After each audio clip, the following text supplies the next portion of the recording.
Qaranglar do'stlar, hozir zo'r voqea bo'ldi-da. Shu narsalarni hozir olganim magazinga kirgandim. Magazinchi ko'rindi. Nimaga so'mkalar olding? Qayerga ketyapsan dedi. Umraga ketyapman, hajga ketyapman piyoda desam. Voy dedi. Bu yurishingda kim ishonadi? Sen mashinaga chiqib ketyapsan yoki piyoda yurgan yo'qsan dedi.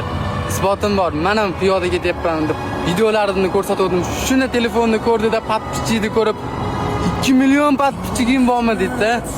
Shuni ham ki mashina narsalarni pulini berdim. Pulini ham qaytib berdi do'stlar.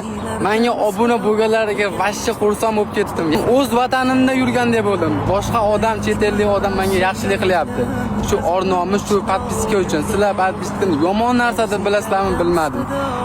Ko'pchilik aytayapti-ku, bu video olmasdan bor, aktiv uchun borman, u bu deb. Men aktiv uchun borgan yo'qman.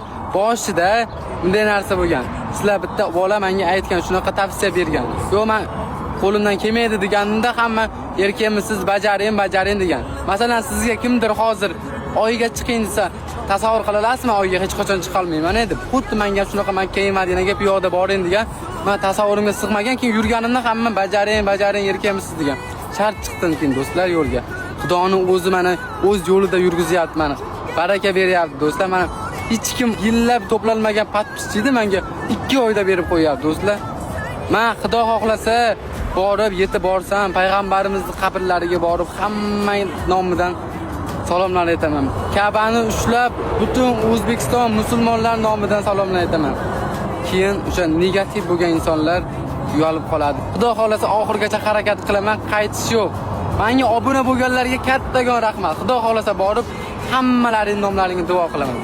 Sizlar obuna bo'lyapsizlar, men ham obuna bo'lyapman.